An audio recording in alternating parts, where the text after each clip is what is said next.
Qu'est-ce qui nous amène à faire un métier d'art? Et où on apprend à faire ça? Est-ce que c'est une affaire de tradition, de transmission de connaissances de père en fille, en écoutant des vidéos sur YouTube ou en explorant par nous-mêmes? Honnêtement, je pense que c'est un peu tout ça. Ça part d'une flamme artistique, d'un besoin de s'exprimer, d'un je ne sais quoi qui nous habite. Puis quand on a soif de connaissances, puis qu'on veut pousser encore plus loin notre talent, il y a une option qui s'offre à nous. L'école.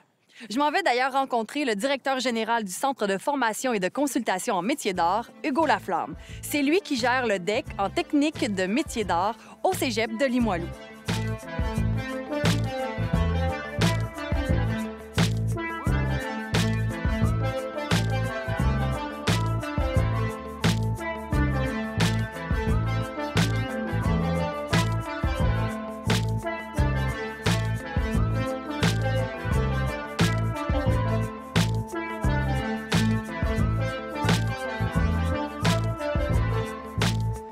Hugo, directeur du CFCMA. Exactement. Qu'est-ce que c'est ça? C'est le Centre de formation et de consultation en métiers d'art du Cégep Limoilou. Donc, un grand nom pour dire que c'est le campus des métiers d'art, le 3e campus du Cégep Limoilou. OK, super. Je crois qu'aussi, il y en a un dans le Vieux-Montréal, au Vieux-Montréal. C'est ça. T'es bien renseigné? Oui. J'ai fait mes recherches. Excellent. Il y a 2 cégeps uniquement qui ont l'autorisation ministérielle d'offrir le programme technique de métiers d'art. Un au Cégep du Vieux-Montréal, pour tout l'ouest de la province, et un au Cégep Limoilou pour tout l'est de la province. OK. Et là, présentement, on est au campus des métiers d'art, dans notre Fab Lab, pour intégrer justement les technologies numériques au cours du tronc commun puis de la formation spécifique. Donc, c'est ça, parce que quand on étudie dans cette formation-là, on a comme différents lieux où on peut étudier, là. Au cégep, ici. C'est ça. Dépendamment, mettons que tu fais le programme au complet, que tu sors du secondaire. Bon, tu vas suivre tes cours de la formation générale, donc littérature, philo, éduc et anglais, au campus de Québec. Puis ici, c'est dédié aux cours du tronc commun. Ça fait que peu importe l'option que tu vas choisir dans le programme, il y en a 7, on mélange tous les étudiants, ils passent tous ici pour suivre leurs cours du tronc commun, donc de créativité puis d'entrepreneuriat, opérations administratives, marketing, etc. Puis par la suite, c'est là que ça t'intéresse, pour ce qui est des cours de la formation spécifique, ils vont aller dans un atelier partenaire pour suivre ces cours-là. Ça, c'est les écoles-ateliers. C'est en plein ça. C'est quoi les techniques qu'on peut apprendre dans ces écoles-ateliers? Il y en a 7, donc dépendamment de l'école-atelier. Ici, dans le campus des métiers d'art, il y a l'École de joaillerie de Québec pour joaillerie. Il y a l'École nationale de lutherie pour la lutherie, violon et guitare. Il y a aussi l'Institut québécois d'ébénisterie pour ébénisterie artisanale et la Maison des métiers d'art de Québec pour les 3 autres, c'est-à-dire céramique, construction, textile et sculpture. Wow, ça touche vraiment à tout. Oui, horatis très large. Donc là, ici, il y a des écoles-ateliers. Il y en a 2. Je pourrais aller les voir? Bien, avec grand plaisir, je vais t'amener. Génial.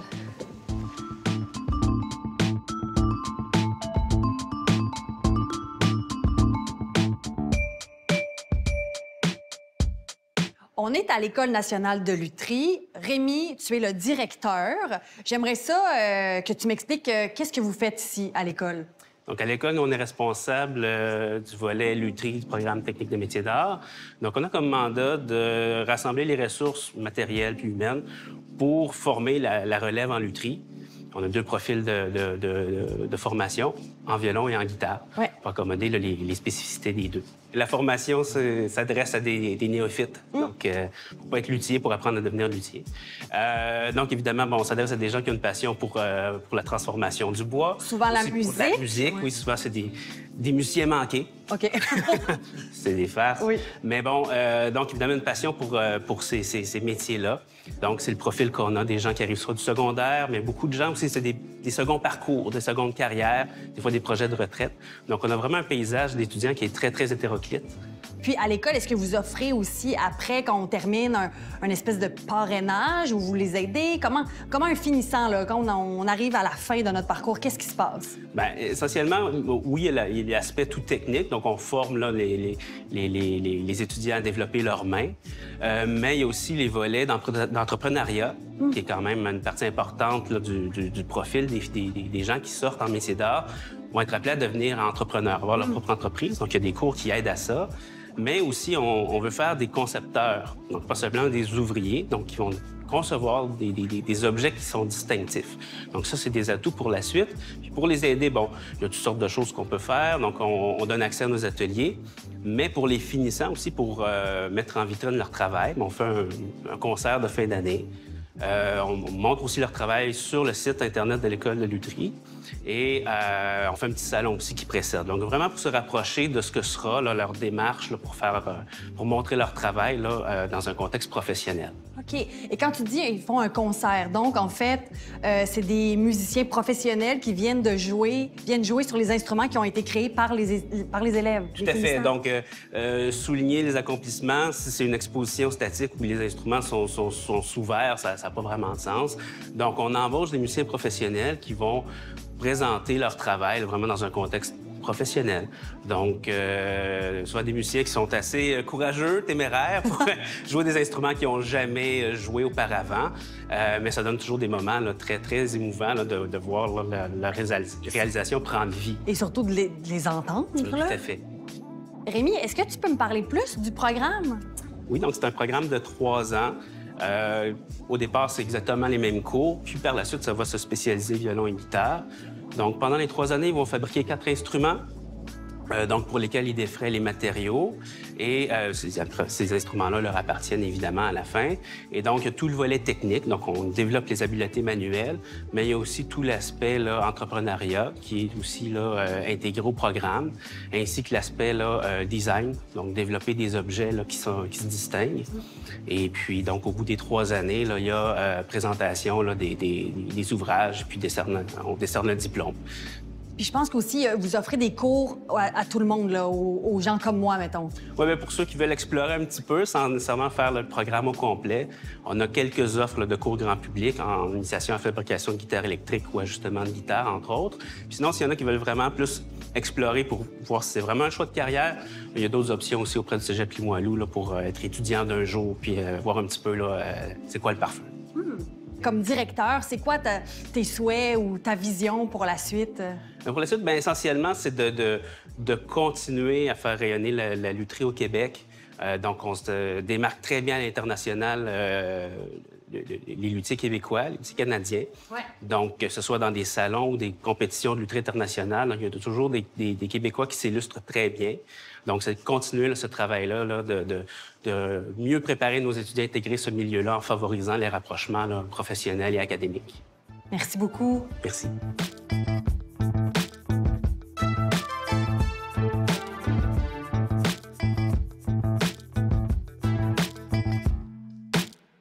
Thierry, on est à la Maison des métiers d'art de Québec. Ici, tu es le directeur aussi de l'Institut d'ébénisterie québécois.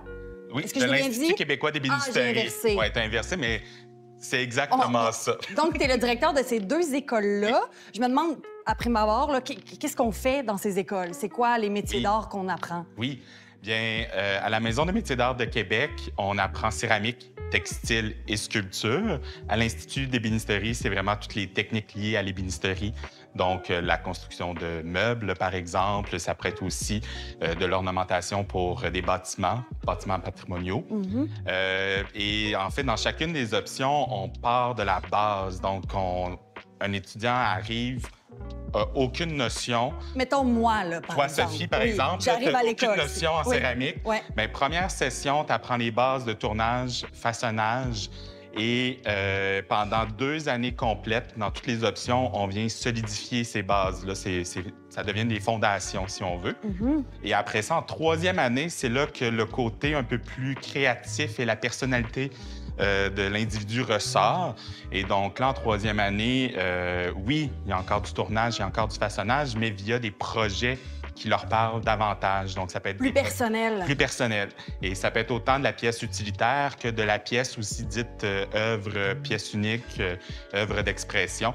Donc, on est vraiment dans toutes les options un petit peu à la frontière utilitaire, œuvre, et parfois ça se mélange aussi. Donc, la pièce œuvre peut être une pièce utilitaire et la pièce utilitaire pourrait devenir une œuvre. Donc, ouais, on navigue un petit peu là, sur ces 2 zones-là en métier d'art. Ouais. Donc, je serais, moi, en sortant d'ici, capable d'être une artiste en céramique. Exactement. Donc, artiste en céramique, mais aussi, il y en a qui décident de devenir des techniciens. Donc, c'est pas parce que tu as fait ta formation en métier d'art que tu deviens nécessairement à 100 céramiste professionnel, parce qu'encore une fois, chacune des personnes a comme ses intérêts personnels, viennent chercher des éléments dans la formation. Il y a peut-être certaines portions de la formation qui l'interpellent davantage. Donc, oui, céramiste ou artiste professionnel, certainement, mais aussi, ça pourrait être technicien d'atelier. Donc, parce que dans les ateliers, dans les écoles ateliers, bien, il y a des techniciens On en a pour besoin. accompagner notre besoin. Ce sont vraiment des ressources essentielles. Donc ça pourrait être technicien d'atelier. Après ça, ça pourrait être aussi de travailler sur de la scénographie au théâtre. Oui. Ça pourrait être aussi de travailler avec des designers, que ce soit en mode, en plus production, design commercial, en architecture. Donc, c'est quand même assez varié les possibilités après ça à la sortie des écoles ateliers, à la sortie de la formation en métier d'art. Là. Et vous, votre vision, là, les... Tu peux me tutoyer, Oui, hein? non, mais on dirait que je dis vous en parlant de toute toi et ton équipe, parfait, là. oui. Toute la grande C'est famille, là. Vous voulez accompagner les élèves du début et à la fin, et je pense aussi même après, non? Oui, exactement. Donc, notre souhait, en fait, les écoles ateliers, c'est oui de former des artisans, des artistes, de les rendre le plus autonomes possible, mais on est très conscient que c'est pas après une formation de 3 ans que par magie, tu deviens artiste professionnel ou artisan professionnel. Et donc, il y a une période de transition qui est généralement entre 2 et 3 ans, où est-ce qu'on accompagne cette relève-là. Donc, ça peut être dans de la recherche pour des demandes de subventions, ça peut être de la relecture de demandes de subventions. On leur offre aussi des accès aux ateliers. Donc, pour vraiment les aider à progressivement s'autonomiser, si on veut, mais à être le plus autonome possible, puis à la limite de pouvoir se bâtir un cash down pour, après ça, acheter leur propre atelier. Ça peut être aussi de les mettre en contact avec d'autres professionnels, avec des galeristes, avec des lieux d'exposition. Donc, on essaie vraiment de bonifier ce qu'ils ont effleuré pendant la formation, mais qui n'ont pas eu l'occasion de le mettre en pratique sur un plan professionnel, parce qu'il reste que la formation, bien, il y a un cadre, il y a une structure, c'est comme un filet qui vient un peu les réchapper si jamais ils font une erreur, alors qu'à l'extérieur, bien là, tu es un petit peu pris au dépourvu. Toi-même, là. Oui. Donc, c'est vraiment c'est génial de se sentir accompagné même après notre sortie d'école. Là. Oui, puis moi, j'ai beaucoup d'admiration pour les artisans, les artisanes. J'en suis pas un, mais je trouve que c'est des gens qui ont une persévérance, qui ont un souci de découvrir la matière. Donc, ils choisissent une matière et ils décident de s'y lancer à 100 à fond. Ouais. Donc, c'est juste la moindre des choses que de pouvoir les soutenir un petit peu plus longtemps là, pour les accompagner. Je me demande, Thierry, c'est quoi votre vision à toi et ton équipe là, pour vos 2 écoles? Oui, bien, en fait, notre vision est quand même... c'est un souci quand même de créer une sorte de pôle d'attraction en métier d'art pour la Ville de Québec particulièrement. Le milieu a besoin de se fédérer, de se rassembler, d'avoir un point d'ancrage. Et donc, oui, on a entendu parler un peu plus d'achat local dans les dernières années, puis de consommation locale, mais tu sais, c'est vraiment d'avoir une sorte de référence par rapport à ça, puis de plus se poser la question, c'est quoi des métiers d'art, puis où est-ce qu'on veut aller pour apprendre les métiers d'art. Vous êtes la référence. De devenir des références, exactement.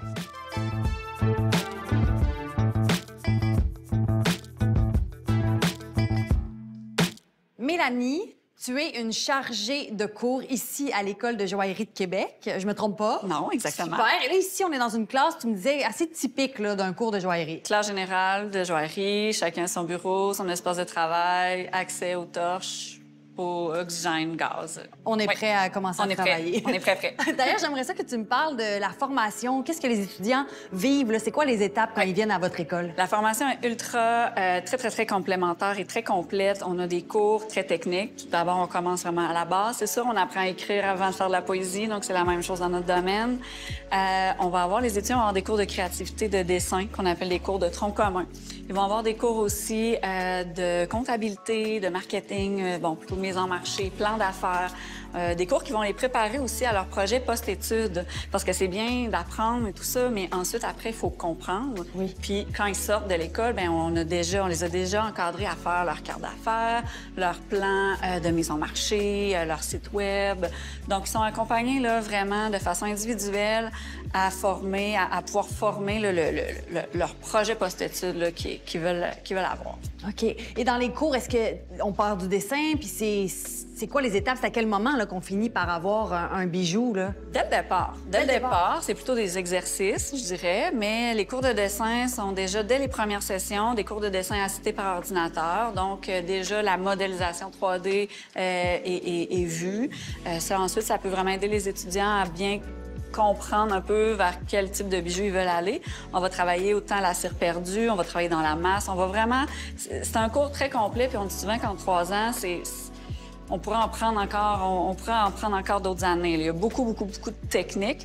Mais on fait un survol là, général de tout ça. Puis ensuite, bien, on aide aussi nos étudiants, une fois qu'ils sont sortis d'ici, à avoir de la formation continue aussi. Là, on fait des formations, des fois de week-end, de soir, pour qu'ils puissent se performer. Se perfectionner, oui, mais merci. performer aussi, c'est important, ça va ensemble. Oui. Puis je sais qu'aussi, en bas, il y a le Fab Lab. Oui. Vous travaillez aussi avec ça, vous essayez de l'intégrer de plus en plus. Oui, le Fab Lab, c'est merveilleux. De plus en plus, on essaie vraiment d'intégrer la technologie. La joaillerie, c'est vraiment quand même un métier très traditionnel. Oui.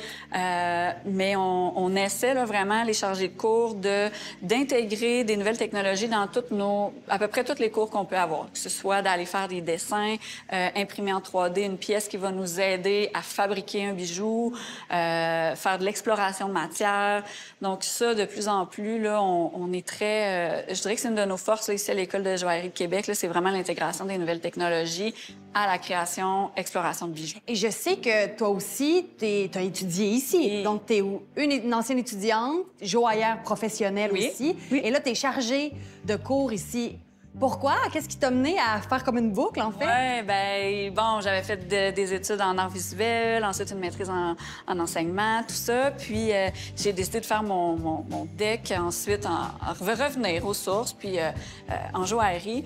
Puis je me rappelle quand je suis rentrée ici, dans la bâtisse, tu sais, il y avait un aura, il y avait quelque chose, puis je me suis dit, je sais pas comment, pourquoi, mais je sais que je vais graviter autour de cet environnement-là.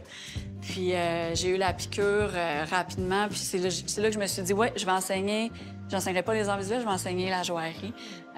Puis je trouvais que, je sais pas, la bâtisse avait quelque chose. On est en plein cœur de Limoilou, c'est foisonnant. On est aussi avec l'école de lutherie en bas, d'autres écoles ateliers. C'est effervescent ici, on le sent. Exactement, il y a une convergence de plein de métiers ensemble.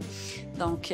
Puis, faut être actif, là, tu sais, t'es actif dans ton milieu, donc ça aussi, c'est une plus-value. C'est important pour nous, en tant qu'enseignants, d'avoir une pratique professionnelle à côté, tout ça, pour être toujours à jour, pour aussi, tu sais, on veut donner un enseignement qui est, comme je disais, à jour à nos étudiants, mais pour ça, il faut mettre la main à la pâte en dehors aussi de l'école pour pouvoir ramener l'information aussi.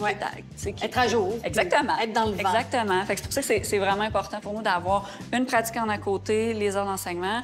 Comme là, bon, quand on fait des voyages, on reçoit des conférenciers ou on va voir des conférences, on ramène tout ça à nos étudiants. Donc, c'est toujours un plus-value pour eux. Vraiment, vraiment, vraiment. Puis je pense que aussi, ici, vous accueillez parfois des artistes étrangers, des genres de résidences. Ouais, est-ce que je me trompe, non? Absolument. On fait des appels de dossiers. Donc, les artistes joailliers professionnels peuvent postuler pour venir ici. Ça peut être 3 semaines, 1 mois, 2 mois, venir faire un projet d'exploration. Dernièrement, on a eu une artiste d'Europe. C'est très vaste. C'est très vaste. C'est très vaste, l'Europe. Donc, on s'arrange, on est avec eux pour leur trouver un endroit où dormir et tout ça. On leur ouvre les locaux. Ils ont accès vraiment explorer. Puis ils ont accès aussi au savoir. Ils peuvent venir nous consulter en tant que prof aussi. Puis les étudiants, c'est surtout bénéfique pour les étudiants qui peuvent aller voir ce qui se fait aussi, puis de ce qui se fait ailleurs aussi. Puis les techniques diffèrent d'une école à l'autre, d'un pays à l'autre. Ça peut juste être un plus-value. Ça donne le goût de venir suivre une formation. Je pense pas que j'ai aucun talent en bijoux. Mais on a des cours grand public. c'est une partie de l'enseignement que personnellement j'aime. Je donne à l'occasion ces Toi-même, cours-là. tu en C'est vraiment monsieur, madame, tout le monde qui ont envie de venir apprendre la technique. On part de la base. C'est 12 niveaux, niveau 1, 2, 3, etc. C'est l'après-midi, le soir, mais c'est vraiment c'est une belle ambiance, c'est le fun. Puis j'ai quand même des gens qui font ces cours-là qui finissent par finalement s'inscrire au la DEC. grande formation. Oui. Ça arrive, à chaque année. J'en ai qui font la traversée là, entre les deux. La boucle, Ouais, le rond, absolument. le C'est bijou, tout ça. Hein? C'est merveilleux. Ouais. Hey, merci beaucoup, Mélanie. fait plaisir. C'est vraiment super intéressant. Puis on a le goût de venir étudier ici.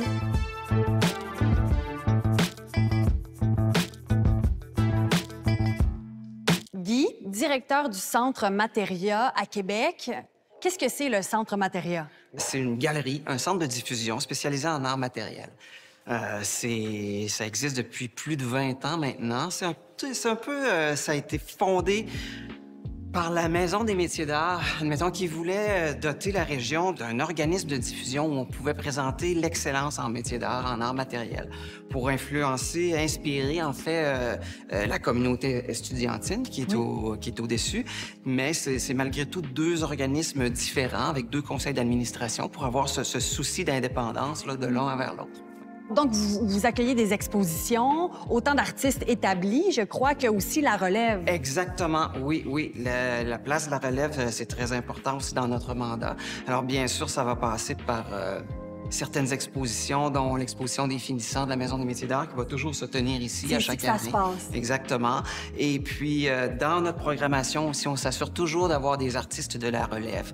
Dans le fond, le Centre Materia, c'est vraiment une belle porte d'entrée pour des artistes en devenir, là. Ben, absolument. Parce que c'est difficile pour un jeune artiste d'avoir une exposition. Les centres de diffusion sont peu nombreux. Heureusement, de plus en plus, là, il y a quelques opportunités, mais ça a longtemps été que Materia était un des seuls... Au Canada, centres, même. Oui, absolument. Ah ouais. Centre de diffusion en métiers d'art. Donc, les places sont peu nombreuses. Alors, pour un artiste de la relève, avoir la chance d'exposer dans un lieu comme ça, c'est toute une opportunité, là. Et souvent, ben, ça peut donner un coup de main pour une carrière. Ben, une future carrière. Exactement. Oui. Ouais. À part les expositions, le Centre Materia, vous vous distinguez de quelle façon? Bien, écoute, on a plusieurs activités connexes là, qui vont tourner autour de ça. Bien sûr, on aura des tables rondes, des conférences, aussi beaucoup d'activités de médiation culturelle. Et puis, pour nous, c'est une opportunité, de s'impliquer au sein de la communauté, au centre-ville, en redonnant un petit peu, et de collaborer aussi avec d'autres organismes. On est une toute petite équipe, alors souvent, mettons, les activités de médiation culturelle, on va les faire en collaboration avec d'autres organismes, comme par exemple le musée ambulant. Oui. On a aussi des collaborations. Hein, la Maison des métiers d'art est non seulement un bon voisin, un mécène pour Materia, mais aussi un bon collaborateur. On va faire des activités de médiation avec eux. Et on recherche là, plein de collaborations aussi là, dans ce sens-là. On collabore avec d'autres centres d'artistes en Abitibi. Et à Gatineau pour faire tourner les expositions, pour faire rayonner les artistes aussi davantage. Plus longtemps. Toutes ces collaborations-là qu'on peut mener avec le musée ambulant, tous les centres d'artistes de Méduse, la Chambre Blanche, eh bien, c'est des opportunités pour faire rayonner tous les centres. Puis quand on collabore tous ensemble, eh bien, on en ressort tous gagnants. Le Centre de formation et de consultation en métiers d'art offre des conditions en or à ses étudiants, des opportunités pour se dépasser et finalement une belle vitrine pour avoir un premier contact avec nous. On a vu que les métiers d'art ont plusieurs facettes, plusieurs techniques, plusieurs lieux de formation. Puis, on l'oublie, mais derrière chaque magnifique tasse, violon ou bijou qu'on s'achète ou qu'on offre, ben, il y a un humain qui a laissé un peu de lui. Puis ça, c'est de la valeur ajoutée. Je m'appelle Sophie Thibault. J'espère que vous avez apprécié autant que moi toutes les rencontres qu'on a pu faire ensemble. Et je vous dis, matière à découverte!